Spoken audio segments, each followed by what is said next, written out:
The lobby of the towering glass building was buzzing with people, the sound of heels clicking against marble floors and voices echoing like a chorus of ambition. But in the middle of all that energy stood a young intern named Clara, quietly tucked behind the reception desk, her presence almost unnoticed. She was shy, soft-spoken, and often felt invisible in a world where confidence was currency. Yet today, fate had prepared a moment that would test her courage and uncover a part of her no one expected. Clara had been working at the company for just 2 weeks, running errands, answering phones, and filing papers. She dreamed of making a difference, of being seen not just as the quiet intern but as someone who mattered. However, her nervousness often made her words stumble, and she avoided eye contact whenever possible. The other interns were louder, brighter, and seemed to belong. Clara, on the other hand, felt like a shadow. But shadows, too, have their moments when light finds them. The automatic doors slid open with a hush, and in walked an elderly man. He looked around hesitantly, clutching a folder close to his chest, as though it were a lifeline. His eyes scanned the busy lobby, but when Clara greeted him politely, his gaze didn't follow her words. He tilted his head, lips trembling as though searching for an anchor in a sea of noise. Then Clara noticed, the hearing aid tucked neatly behind his ear. The man wasn't ignoring her. He simply couldn't hear. A rush of empathy coursed through Clara. She knew that look, the quiet desperation of being misunderstood. Her heart pounded in her chest, and she hesitated, unsure if she should step forward. Then, almost instinctively, she raised her hands and began to sign. Her fingers formed familiar shapes, hesitant at first but soon flowing with ease. She had learned sign language years ago, when her younger cousin was born deaf, and the memories of practicing late at night came flooding back like a river she thought had dried up.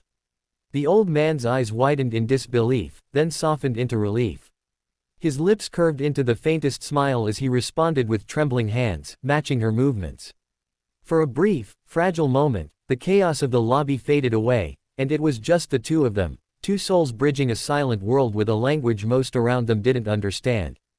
Clara listened to him not with her ears, but with her heart, translating every gesture into kindness. "Thank you," his hands spelled, his eyes glistening. He explained he had an appointment but felt lost in the busy building where no one understood him. Clara signed back with steady hands, guiding him through directions, assuring him he was not alone. Around them, people bustled by, too absorbed in their own lives to notice the extraordinary exchange unfolding. But one pair of eyes did notice, watching silently from the second-floor balcony above. The CEO of the company, Jonathan Hale, had been reviewing his schedule when he glanced down at the lobby. At first, he saw only the usual blur of activity. Then his gaze caught Clara, her hands moving gracefully, her expression filled with compassion. He froze, his mind replaying the scene like a film in slow motion. Jonathan was a man used to sharp presentations, bold pitches, and confident words. Yet here, in the quiet language of hands, he saw something far rarer, authentic humanity. Jonathan leaned against the railing, mesmerized. He had grown up with a younger sister who was deaf, a sister who had often felt isolated in a world that didn't bother to learn her language. Memories rushed back, of watching her cry after school, of wishing more people would care enough to try. Seeing Clara now stirred something deep in him, something both tender and protective. He didn't just see an intern. He saw a bridge builder. He saw hope. Meanwhile, Clara escorted the elderly visitor toward the elevator, signing the directions step by step. She walked beside him until he felt comfortable enough to continue on his own. As they parted, the man patted her hand, gratitude shining in his eyes more clearly than words ever could. Clara smiled shyly, brushing a strand of hair behind her ear, unaware of the audience she had just gained. For her, it was nothing more than an instinct to help. For Jonathan, it was a revelation. When Clara returned to the desk, her cheeks flushed from the unexpected encounter, she sat quietly, trying to steady her breathing. She wondered if anyone had seen, if anyone cared. But she quickly dismissed the thought, convincing herself it wasn't important. She wasn't seeking recognition. She was simply glad the man no longer felt lost. Yet destiny had already begun to weave threads that would change her life forever. Later that afternoon, Clara was summoned to the top floor, her heart sinking with dread. She thought she must have made a mistake, maybe overstepped her role as an intern. The elevator ride felt endless, her palms sweating, her mind racing with worries. She had always been terrified of authority, and now she was walking straight into the office of the most powerful man in the building. The CEO's assistant greeted her warmly and ushered her inside. Jonathan Hale sat behind a sleek desk, but when he looked up, his expression wasn't stern. It was gentle, almost curious. Clara stood frozen, clutching her notebook like a shield. "Sit, please," Jonathan said, his voice calm. She obeyed, her knees trembling under the weight of silence. She braced herself for criticism, but instead, he asked softly, "Where did you learn sign language?" Clara blinked, caught off guard. She hesitated before answering, her voice quiet. "My cousin, she was born deaf. I wanted her to feel included, so I learned." Her fingers twisted nervously around the edge of the notebook. Jonathan nodded slowly, his eyes thoughtful. Then he leaned forward, resting his elbows on the desk. "Do you realize what you did today? That man would have left feeling helpless. Instead, you gave him dignity.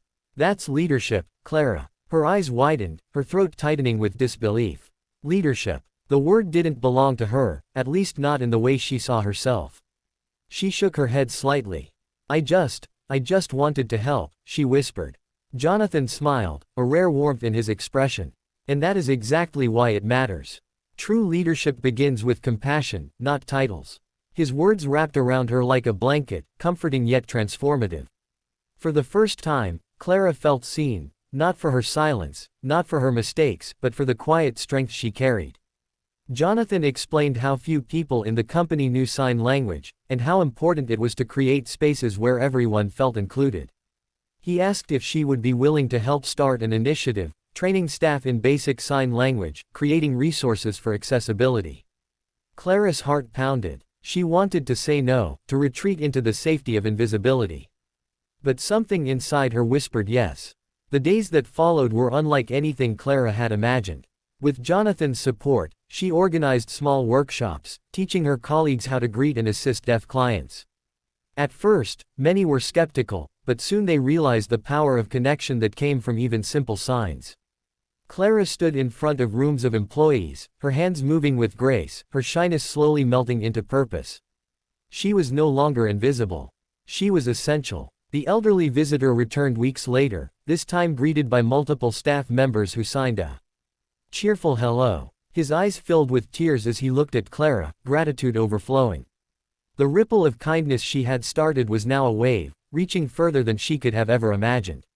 Each person she taught carried a piece of that bridge forward, building a company culture rooted not just in profit but in empathy.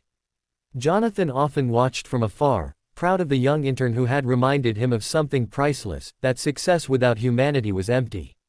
He saw in Clara a reflection of the world he wanted to create, one where no one felt excluded because of what they couldn't hear. Slowly, he began mentoring her, encouraging her to grow beyond the role of an intern, to dream bigger than she thought possible. Clara still blushed when people praised her. She still had moments of doubt and fear.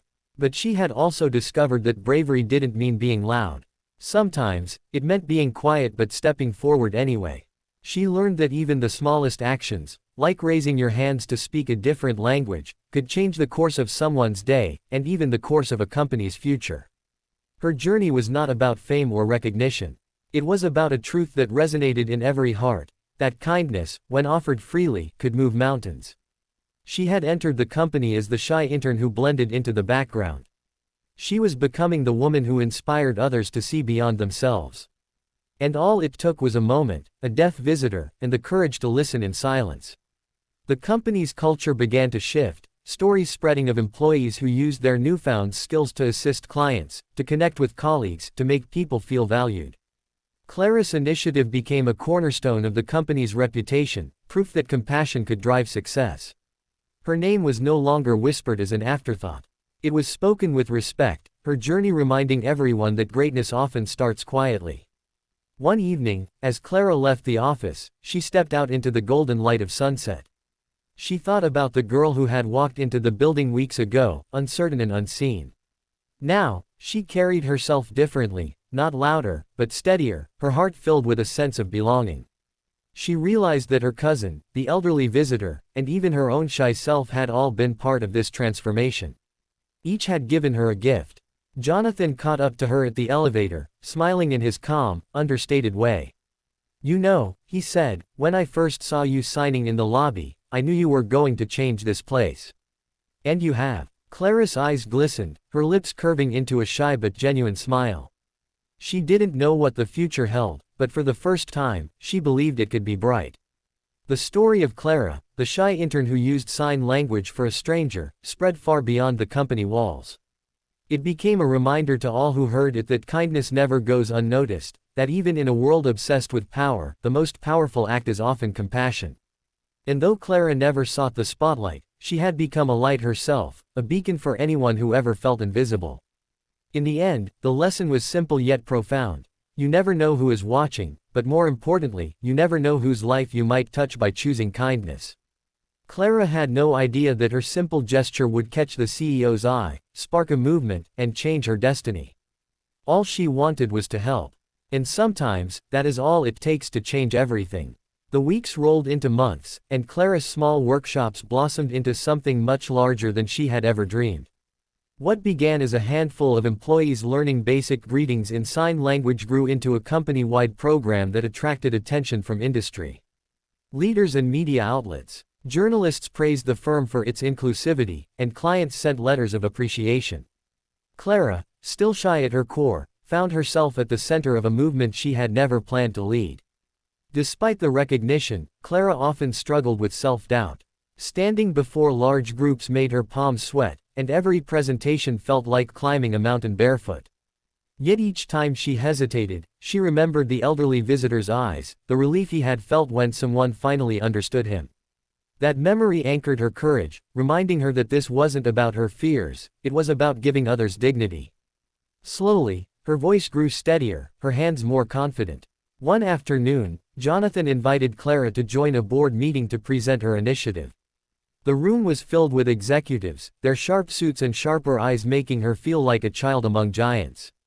Her heart pounded as she fumbled with her notes. But then she looked at Jonathan, who gave her a reassuring nod, and she remembered why she was there. She spoke from her heart, explaining how inclusivity wasn't just an act of kindness but a powerful business strategy. By the time she finished, the room was silent, then erupted in applause. That day marked a turning point. Clara was no longer seen as just an intern, she was recognized as a visionary. The company began allocating resources to expand accessibility training, and Jonathan entrusted her with more responsibilities.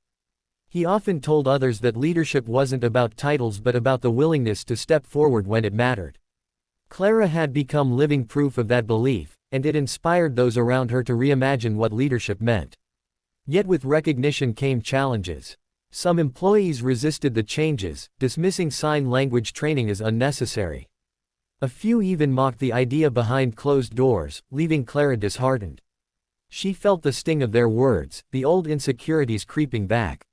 One evening, she considered stepping away from it all, convinced she wasn't strong enough to carry the weight of doubt and criticism. But then a handwritten note arrived on her desk, from the elderly visitor. The note was simple, but its words pierced through her despair. "Because of you, I felt seen. Because of you, I believe others will feel the same. Don't stop." Clara held the paper to her chest, tears spilling down her cheeks. It was then she realized that her journey wasn't about pleasing everyone, it was about standing for something that mattered. And as long as even one person felt included because of her efforts, it was worth enduring the resistance. Jonathan noticed her struggles and began mentoring her more closely. He shared stories of his own setbacks, of the times people had doubted him, and how his sister's silent strength had taught him resilience. His words reminded Clara that growth always comes with resistance, and that change often feels uncomfortable before it feels right. Their conversations became a source of strength for Clara, and soon she began mentoring newer interns herself, passing on the encouragement she had received. Months later, the company hosted its annual gala, a glittering event attended by partners, clients, and community leaders. To Clara's surprise, Jonathan asked her to give the keynote speech. The idea terrified her, but he insisted she was the right person. "This isn't about perfect words," he told her. "It's about your story. People need to hear it." On the night of the gala, Clara stood on stage, the spotlight blinding, her heart a thunderstorm. But then she spotted her cousin in the front row, smiling proudly, and courage flowed back into her veins. She spoke about her first day as an intern, about the fear of being invisible, and about the moment she signed to the lost visitor. She shared how that single act of kindness rippled into something far greater than she ever expected. As she signed her closing words alongside her spoken ones, the entire audience rose to their feet in applause. Some wiped tears, others signed, "Thank you," in clumsy but heartfelt gestures. In that moment, Clara understood that her story no longer belonged to her alone, it belonged to everyone who believed in kindness. The company's new accessibility initiative became a model for others, sparking similar programs across the industry. Clara found herself invited to speak at conferences, her story inspiring leaders beyond her own walls. Though still shy by nature, she discovered that bravery wasn't about erasing fear, it was about choosing to act despite it. Each stage she stood on, each hand she raised and signed, was proof that even the quietest voices could echo loudly in the world. Through it all, Clara never forgot the lesson that started it all, that kindness, no matter how small, holds the power to change lives. She carried that truth like a lantern, guiding her through uncertainty and doubt. And whenever she felt overwhelmed, she remembered the elderly visitor's trembling hands spelling gratitude, and she knew she was exactly where she was meant to be. Part 2 of Clara's journey wasn't about being noticed, it was about becoming a light for others. She had entered the company as a shadow, unsure of her place. But through compassion, courage, and the willingness to step forward, she transformed not only her own destiny but the culture of an entire organization. And though the path ahead remained unknown, Clara had found her voice, one that spoke as powerfully in silence as it did in words.